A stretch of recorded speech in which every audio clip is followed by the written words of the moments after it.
Welcome to my new Christmas cookie tutorial, where I'm going to turn this snowman shape into 4 different designs. You can find the cutter below, linked in the description of the video. I got this idea because I did something similar last year when I took a Christmas tree shape and turned it into 4 different designs. You can find that video as well, linked below in the description of the video.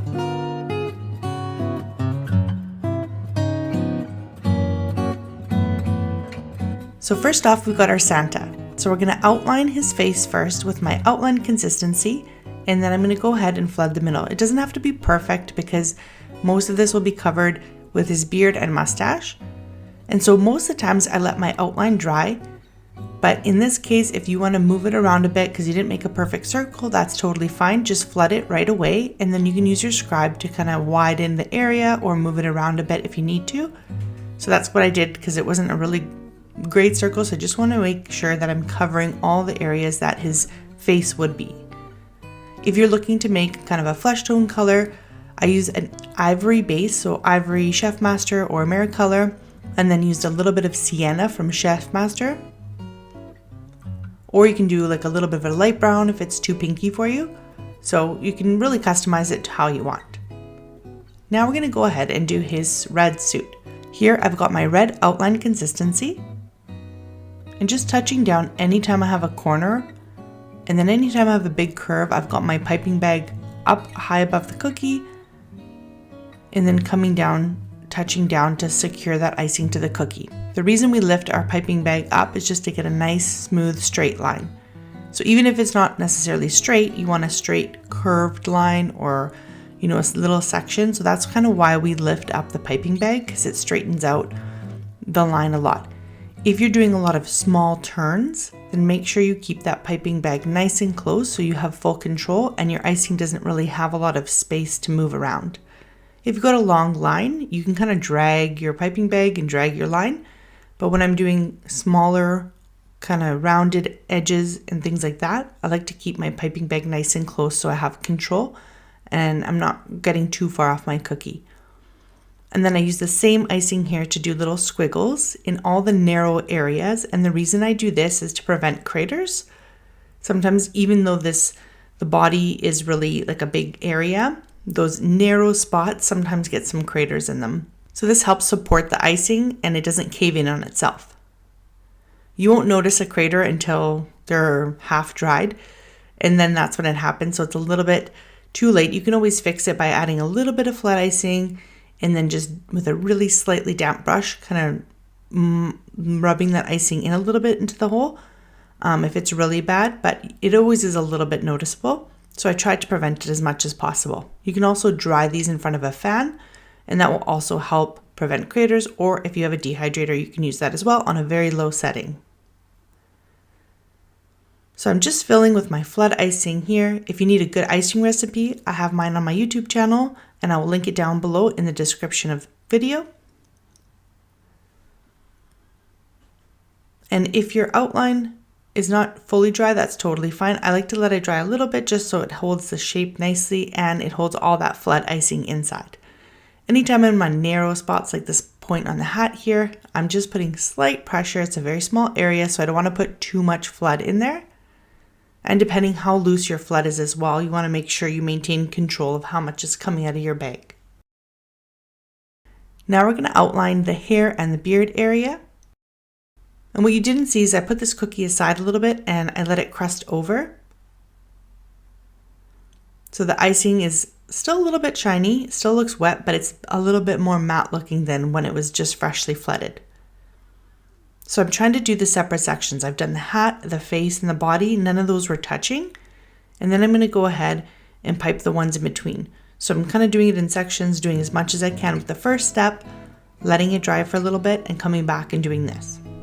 Of course, if you're doing a set of cookies, you would do all these steps on all your cookies and then come back and do the next step that I'm doing now.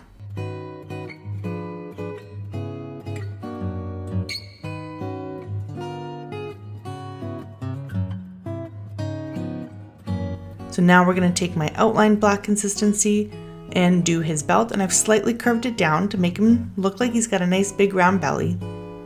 And then with that same consistency, I'm going to go ahead and flood it right away. Sometimes I get a little bit lazy and I don't want to make two consistencies, so if I just have kind of small areas that I'm using, I won't make a flood and an outline consistency. And so I'll make a looser outline just so I can use it as my flood. And anytime you have a small area, it's very easy to smooth it out. My black outline icing is a little bit looser than I would normally have it, but it works well in the scenario.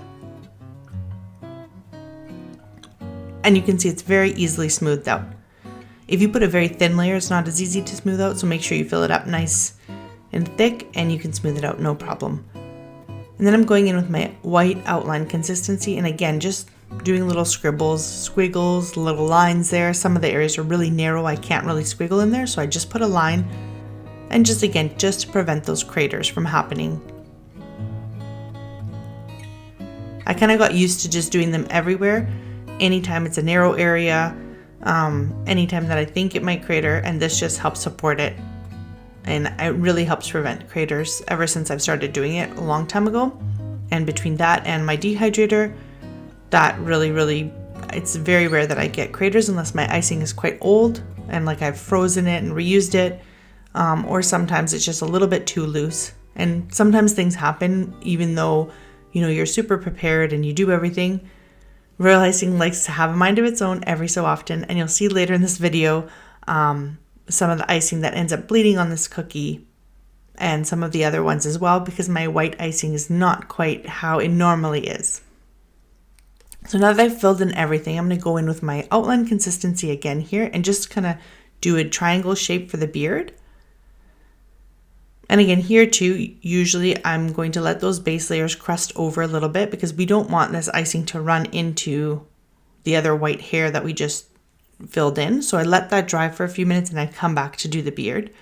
So each one of these steps that you see next to each other are kind of on top of each other. You notice that they're not running and kind of melting into each other. They're on top of the red and they're on top of the white base that it was, or his face, because I let it dry a bit.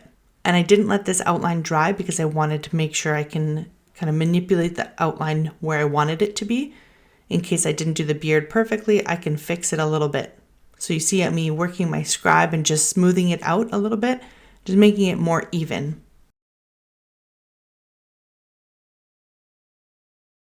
I'm just taking my white outline consistency again and going around the beard here and then doing just a squiggle down. So just a back and forth. I have my tip right above the red icing here, not quite touching it, but just slightly above, where when I push the icing out, it's right on the cookie, and just going back and forth with even pressure. And this is to make the rest of his coat.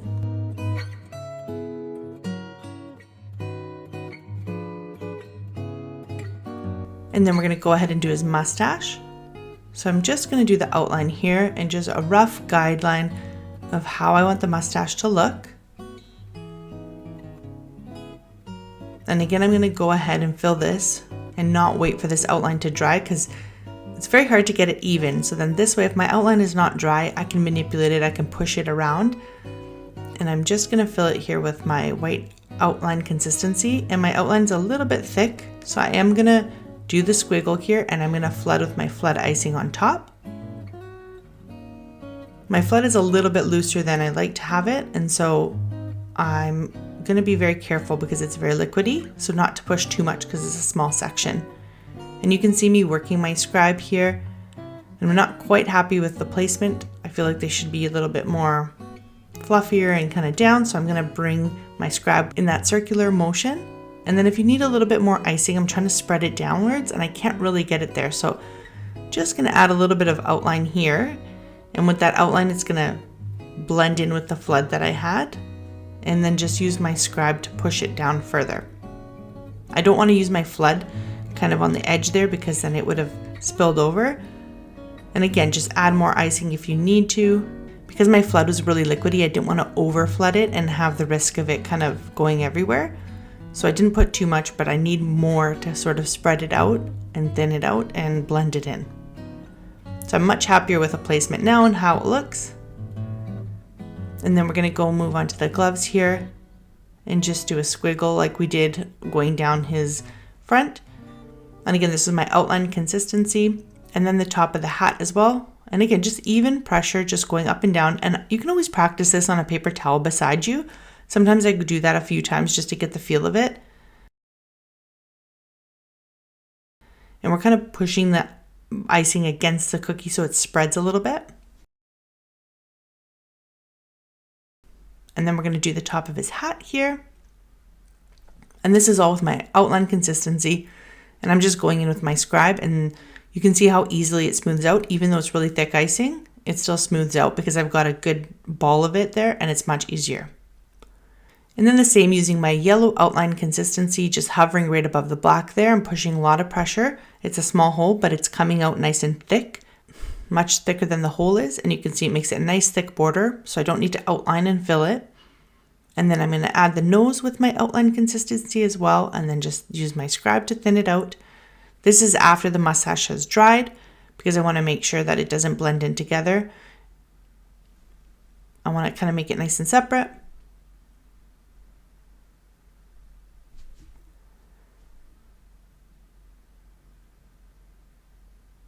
And then we're going to add the eyes with the black outline consistency. We're just going to keep it nice and simple here. And then I'm going to put this aside to dry. So this is the next day, and I've come back to my cookie. So unfortunately, the next day when I came to finish off where I forgot his eyebrows, I noticed some bleeding in his gloves and along his hair and his face and where the belt is. And although you can see a little bit of bleeding, it's really not that bad. So I'm going to add some eyebrows to him with my outline consistency just to cover up the bleeding in the face a little bit and add the final kind of touch. But this bleeding doesn't bother me too much.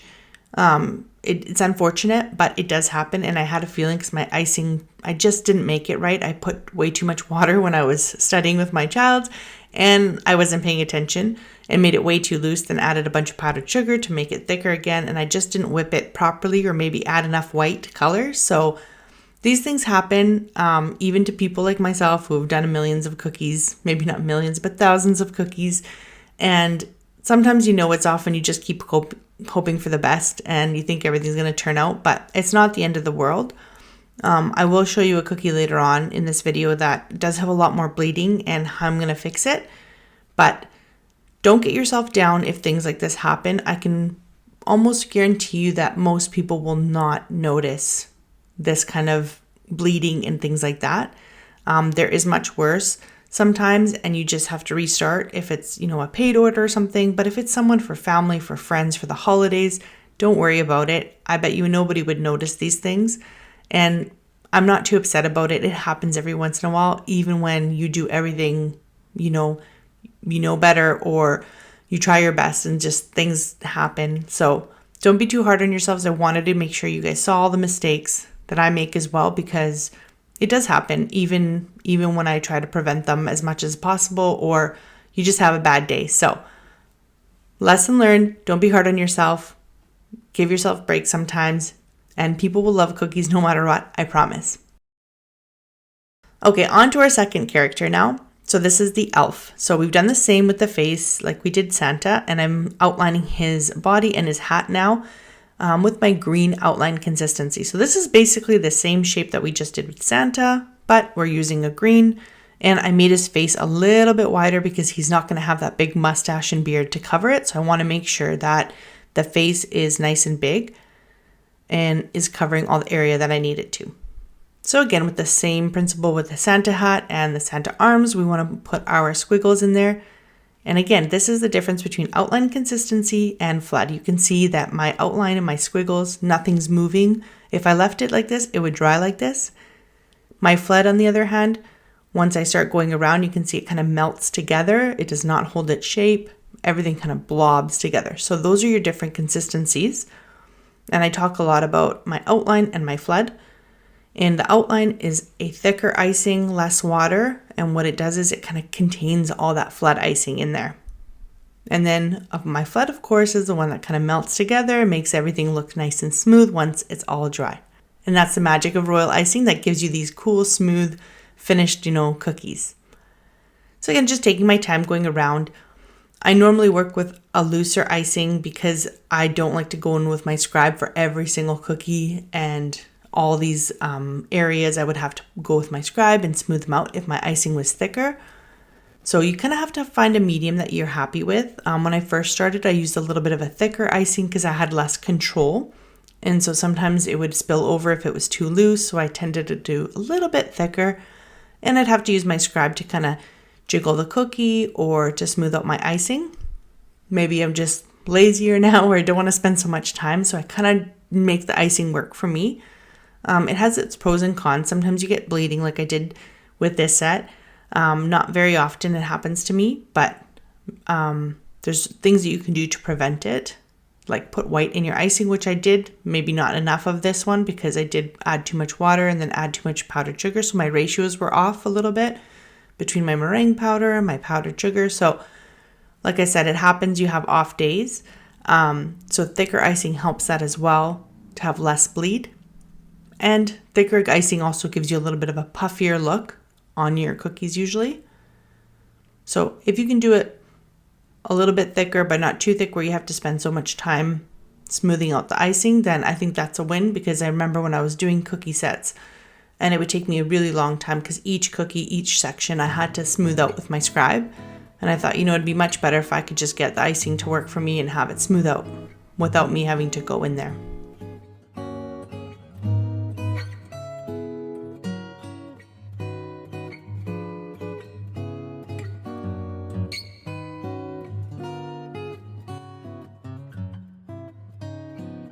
So I've just finished up the belt there on his belly. And again, the same idea with the Santa. I'm just making a smaller belt than I did, and I filled it with the outline that I did and just smoothed it out, all one consistency. Because I don't have any big black areas to fill, everything else can be smoothed out easily. And then I'm going to add his ears here in the corner. And again, just using my outline consistency and filling in the ears. And then just jiggling with my scribe. I noticed his head has dried, the body had dried before I did the belt, and now before I do the ears, and you can see the separation between the ears and the head. So there's that line there that tells you that my head was dry when I put the ears on. If it wasn't, the icing would melt together and you wouldn't see that definition, that line between it, and I want to make sure that you see that because I want a separation. So now I'm going to go ahead and outline the gloves. And this shape actually works really well for the Santa and for the elf. I really think they came out super cute. And it's great to have like one cutter, especially Christmas cutters, and then just have different ways of using them. I think it's always a win when you can use a cookie cutter in different ways for different designs. Then you don't have to buy so many, but you also can switch it up every Christmas and make so many different cookies with just a couple of cutters. I will link the cutter below in the description of the video. So make sure you get your hands on this one, as well as the Christmas tree one that I did last year, because that was really cute as well. And you have 8 different designs you can make with the 2 cookie cutters. So here I'm going to do the yellow part while the white icing dries on his glove.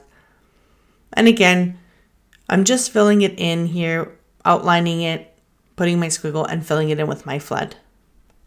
It's kind of your call whether you want to use your flood icing to fill these areas in or your outline.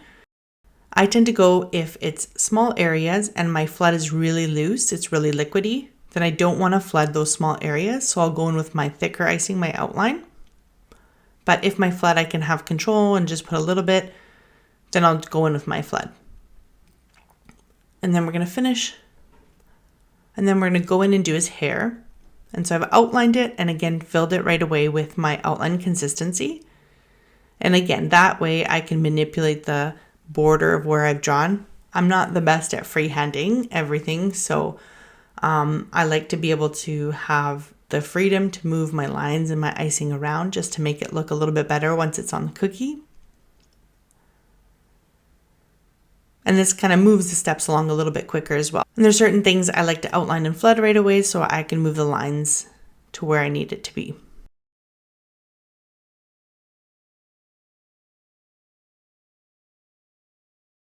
And then I'm going to go in with my outline consistency here and just add some border details to the gloves. And of course our belt buckle, again the same idea with the Santa, really close to the cookie here.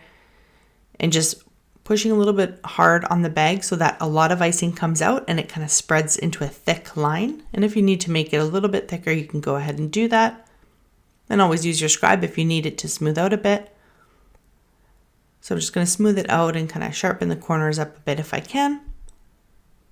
The scribe is such a great tool, such a cheap tool, but it's just invaluable, I think, because it really, really helps if you can't get those designs perfect. Your scribe will do it for you. And then just adding the red detail here. I let my yellow area dry a little bit. And then I'm going to just keep my piping bag in one spot and putting pressure, and that will give me a nice little red dot to finish off his little neck area. And again, with the white icing, this is my outline consistency, just going back and forth.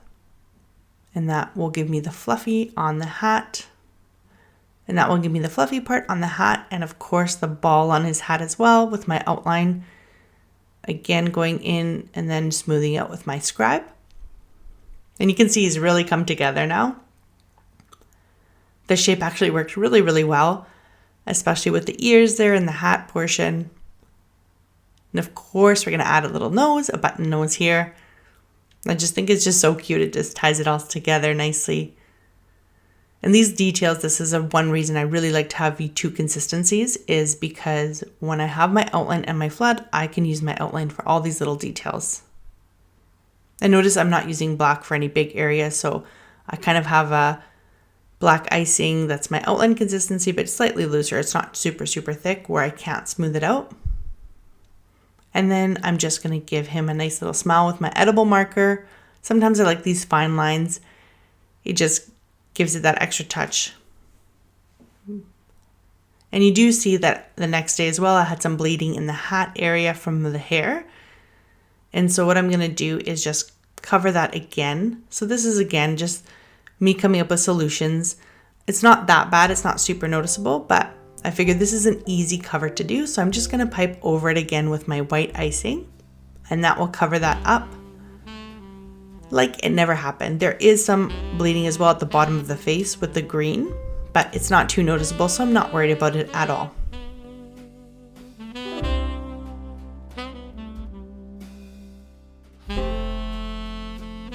All right, so moving on to our next design is one of my favorite characters to pipe as well. It's Rudolph. So of course we're gonna do his head here, and I'm gonna outline here and flood right away.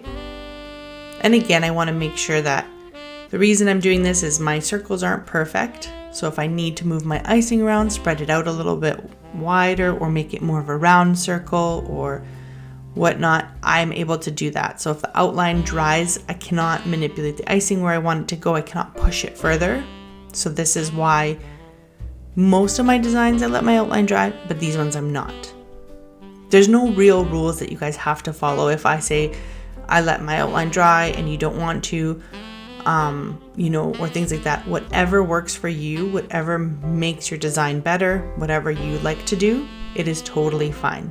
These are just guidelines that I use that work for me.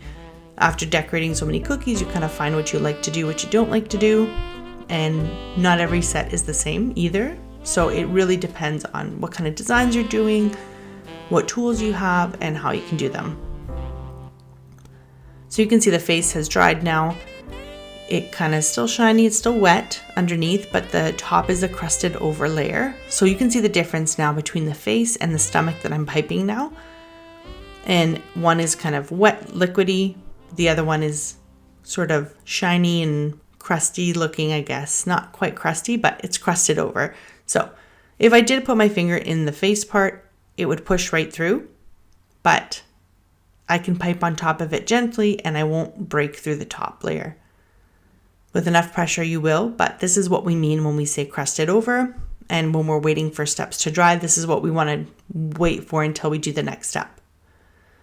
So now that my stomach has been piped, I'm going to do the outline of the stomach as well. So I went with a lighter color. This is the exact same color I used for the elf and Santa's face. Trying to kind of use as many similar colors as I can so I don't have to make more. And there's just a little bubble there in the stomach, so I just popped it with my scribe. If you want to know how to make your icing, how to prevent color bleed, how to make sure you don't have too many bubbles in your icing, I have all that information on my royal icing video, so make sure you go check that out. And now I'm going to go ahead and pipe his stomach, or I guess the rest of his body, we could say, around his stomach. And I always go slower around the edges to make sure that I'm getting right up to that line and then taking it, not going over the line, so I'm taking my time. And then I'm going to pipe around his stomach as well. It's not fully crusted over because I was impatient to wait too long because it's a lot of steps sometimes. So, things that I really want to wait, I will do it. And other things, whether this melts together or it doesn't, I'm not too concerned. And then I'm going to go and fill the inside. And this way, by doing the outside and the inside lines and then filling the middle in between, I kind of keep that round shape in the middle, versus if I start piping from the outside, it kind of pushes everything inside and it may push the circle kind of in a weird way that it's not symmetrical anymore. Now that his body's crusted over, I'm going to add a tail here. And this is another fail that you guys will see. So originally my idea was that on one side, one of the snowman arms would be his tail, and then on the other side would be his scarf kind of flying up. So I had an idea to do a tail here, and I tried to make it work, and I kind of wanted like a tail, but a little piece of kind of that separated the fluffiness of the tail kind of to the side. And when I looked at it, when it was finally piped, I didn't really like it. So I kind of went with it and I thought, okay, well, let's see how it works and how it turns out. And I was like, it kind of looks like a hand, but it looks odd with now that kind of lighter section. And I kind of try to pull it out with my scribe to make it more of like a furry tail. But I wasn't happy with it, so I'll show you how I fixed it. So I'm going to do the ears now. And again, using my outline consistency, I'm doing the ears and just filling it in right away, and then I can smooth them out. And this is where I kind of saw that the tail had dried and it didn't really look very good, and it kind of looked confusing. It didn't look like a hand and it didn't look like a tail, so I wasn't really happy with how it turned out.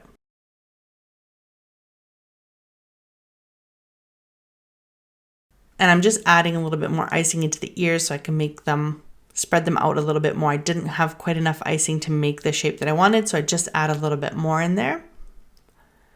And here I'm still trying to think like maybe it'll work if I do the scarf. And so I'm outlining my scarf, kind of thinking how I'm going to make it fly up the side. But it's not really working with where the scarf is positioned. So now I'm kind of like, I definitely messed up. I'm going to have to do something with that tail.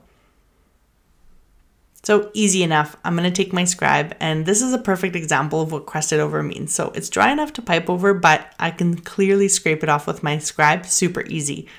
And it's still kind of wet underneath. So this is when you make mistakes, don't worry. If you don't wait super long and it's not fully dry, you can definitely scrape this off. I'm doing it with my left hand because this is on the left side of the cookie. So it took me a few swipes to do, but yeah, we will cover this up and you won't even notice.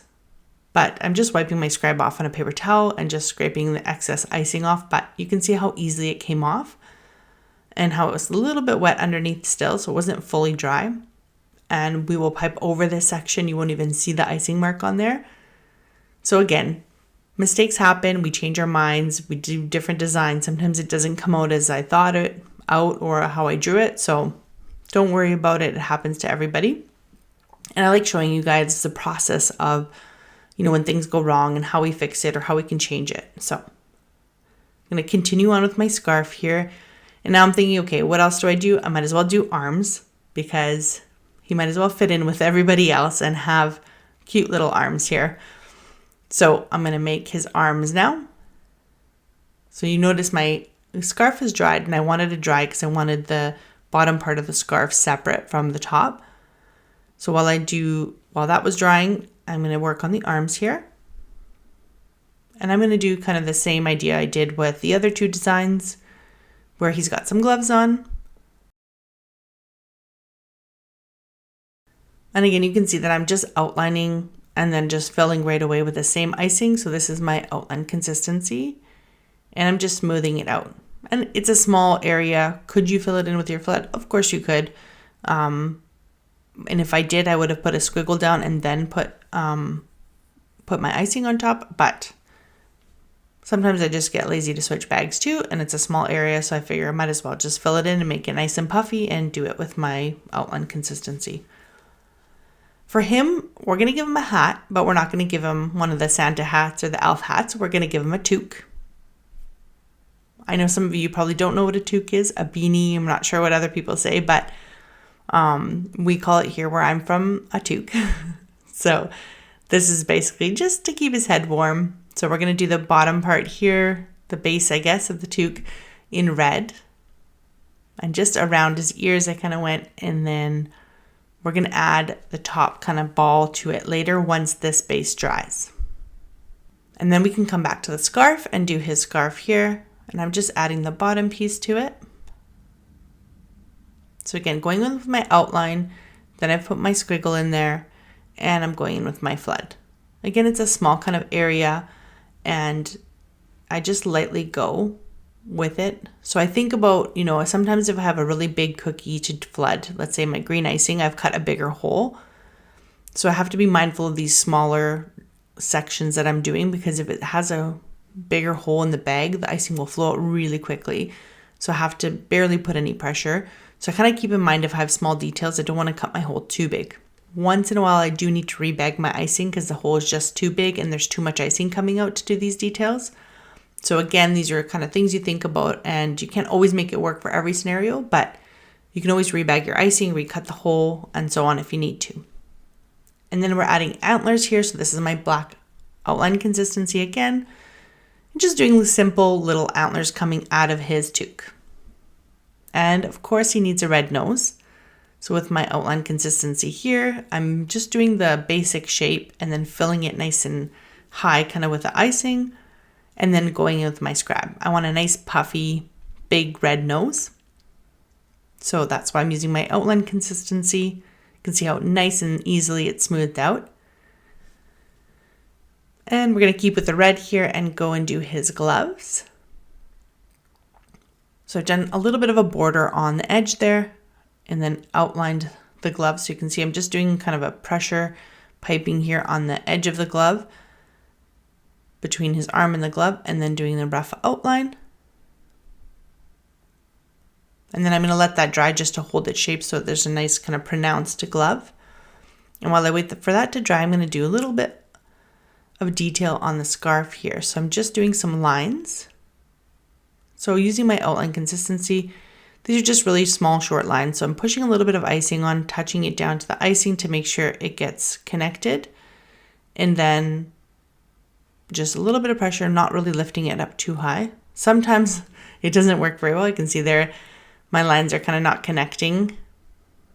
And again, it was just one of those days where things weren't always going super well, but you make it work and it's going okay.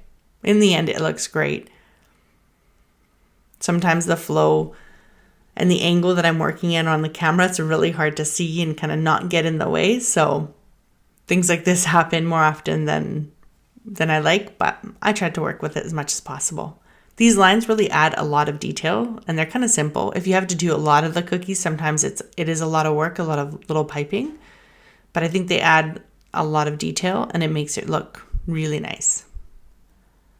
So again, we're going to put my squiggles in, and I like to do these kind of fresh. So I like to do the squiggles and then pipe right on top, not let them dry too long. And since I have the red outline, I'm going to do a little squiggle on the bottom of his hat as well and finish the top detail of his toque or beanie, as like some people like to say, I guess. Not sure what other words you could use for this or what you call it. You can let me know in the comments. And then I'm going to just add his eyes quickly here and then go in and flood his gloves. Just taking it easy with the flood here. Don't want to go too crazy because I do want to keep a separation with his little thumb there because I like that shape. And he's really, really come to life now. And of course, I'm just going to use my edible marker here, my fine point pen, to draw in a little smile. I don't know why, but I just prefer the smiles to be done with edible marker versus my icing because I like the thinner lines. But of course, you can do whatever you want. If you don't have an edible marker, it's totally fine to do with icing as well. And our final character, we have our snowman. This is what this cutter was made for. And as cute as he came out, this is the one that gave me the most trouble with color bleed. So while I'm outlining his body in my outline consistency, I'll just kind of reiterate what happened with my icing. So I got distracted and I didn't feel like I thought I'd have to measure. So I kind of just dumped water into my icing as I was making it. Realized it wasn't enough, so I dumped some more and dumped way too much and it became way too liquid.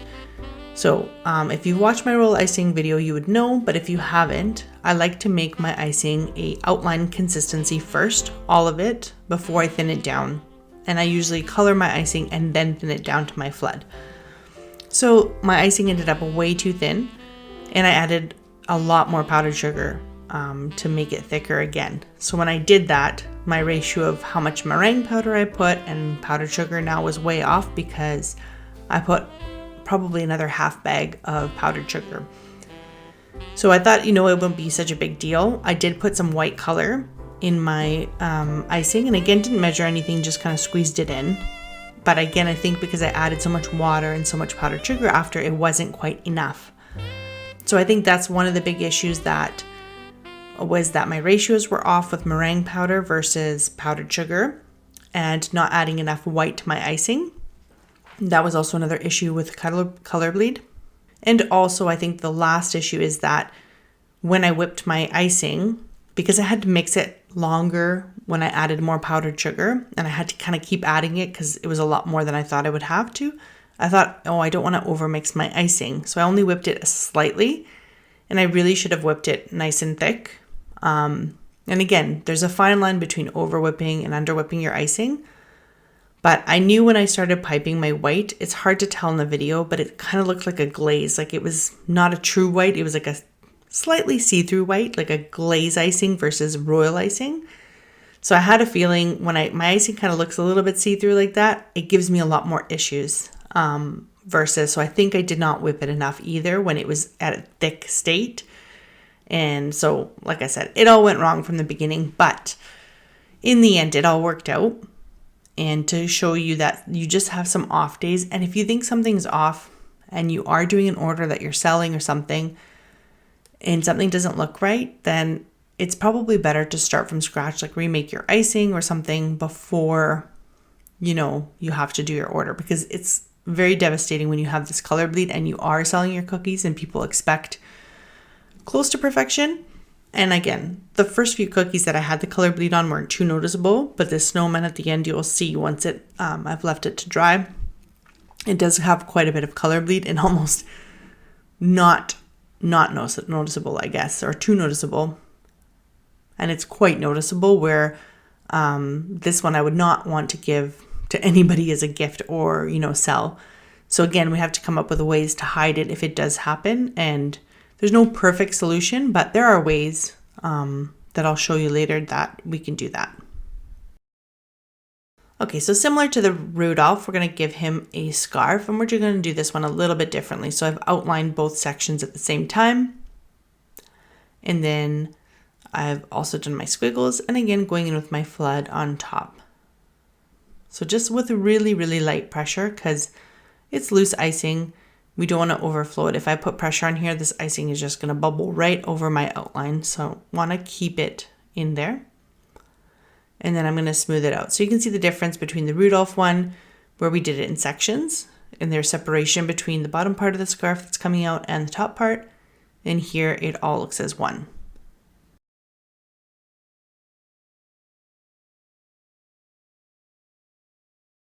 And then we're going to do his gloves in green. So I'm just going to outline. And this is when my brown has dried. So his arms have dried, and we're just going to go in and do the gloves. And just stay really close to the cookie when you're doing these sort of little curves, it's easier to lose control and your icing to kind of go the wrong way when you're not close enough to your cookie. And so the way I think about it is when I'm piping really close to my cookie, my line doesn't have a choice of where to go. So the way I like to think about it is if you keep your piping bag really close to the cookie or to the icing that you're piping on top of, your icing doesn't really have anywhere to go. It kind of goes straight out your piping. It goes straight out your piping bag and gets glued to the cookie. If you are too high up from your cookie and you have a small space to work in and you put too much pressure sometimes, then your icing can kind of go crazy. It's almost like if you have a piping bag and you squish really hard, the icing kind of comes out wiggly and all over the place. So if you're really, really close to the cookie, even if you put a lot of pressure, it has nowhere to go. It just goes straight onto the cookie. So you have more control of where that design is going. So only on those bigger curves or bigger spaces, you'll see me lifting up my piping bag. On all those smaller spaces, I'm really, really close to keep control. So here I'm just filling in it. And of course, when you're flooding any areas, you want to just hover right above the cookie. You do not want to flood and lift up your piping bag because it will probably create a mess and not go where you want it to go. And of course, we're going to put a little holly in his hat, or on his hat, should I say. I always like adding these little details on the characters. It just kind of finishes it off and gives a little bit more detail to it. So I just use my outline consistency to kind of create the shape, and then just putting 3 little balls of holly there in red. And these ones I can do kind of next to each other without them melting in together because it's my outline consistency. And then I'm going to add the buttons. And now I've added the eyes. And I didn't have the icing ready for the nose, so I was going to do that the next day. And you can see now the bleeding is quite bad. So the scarf has bled into the white face and the eyes have bled. And it's kind of odd because the buttons haven't really bled. The top one kind of did, but the eyes really did. And the mouth, and not the mouth, it looks like a mouth, but can almost pass as a smiley face, but a little bit of a creepy one. So I'm not really happy with it. And I was a little bit disappointed in this one, but sometimes, like I said, it happens. And you can see like it didn't bleed really on the bottom of the scarf, but it bled upwards, and the buttons didn't, but the eyes did. So sometimes, we can't explain it, but so I'm going to try to cover it up here with some white icing. So I put some of my outline consistency, and I just have a slightly damp brush, and I'm just kind of tapping it. I just want to move it into place and try to cover as much of the red as possible. Now, this is, I would say, if you had a little bit of bleed in certain areas you really needed to cover, this is one option you can do. In the video, it isn't as noticeable as it is in real life that you covered it with icing, but I mean, from far, if you put these in bags, give them to people in a box, they probably wouldn't notice and people just eat them and go on with their day. So this is one fix you could do. And the reason I'm doing my outline consistency here is because I want to make sure there's coverage. My flood is a little bit thin, but you could also use that, but I don't want to risk any more bleed with the red scarf there. And I'm just trying to smooth out the edges of the icing so that it's not so noticeable where it starts and where it ends. But this covered it decently enough. Like I said, in real life, you can see it a little bit more than what you can on video. So is it perfect? No, but it's an option to do. And then I'm going to do the eyes here as well because it's a little bit of a black, a little too dark, kind of scary looking. So we want a cute snowman. And so I'm going to cover this up. So again, this is an option if it works for you, or if you're really upset about it and it's not the perfect solution and it is noticeable. But the next step I think is a much better solution, but this is also a base to cover those colors and then to be able to do the next step where we'll make it a little bit better. So I'm going to add his nose for now while those dry with my orange outline consistency. And then I'm just going to add a little smile here. So if you wanted to finish it like this, we can. And I will show you another option as well to cover the color bleed. And we're just going to kind of take some icing here you can take your outline icing or your flood. If your flood is really loose, it won't work too well. So sometimes you have to work with your outline consistency, because flood, again, if it's loose, it will just melt together. And we're just going to add some texture on here. So I'm just going to squiggle over all the white areas and add texture just to cover up that area. And I'm going to just redo any details that I need to that might get covered by this, or like the mouth, or if the nose gets a little bit too hidden, I can always pipe it over top. So I'm just going to cover it by dabbing the brush all over the cookie here and just covering up. And it kind of looks like a snowy snowman. So I kind of like how it ended up and turned out, because it actually looks better. So this is an option. You can always give a little bit of texture to cookies that might have bleeding, so you don't have to redo the whole cookie. That's another option to have cover up. So again, there's some solutions. Not always, the best turnout sometimes when you do these things, but I like to show you that ups and downs of cookie decorating, but they're cookies after all. They get eaten, they're beautiful, but they're yummy, and that's what they're meant to be. So I hope you learned a few things, and I hope you give these a try and you're not scared anymore to make mistakes, because even the best and the worst, it'll always happen. And we'll see you in the next one. As always, happy baking, and don't forget to check out my Christmas playlist.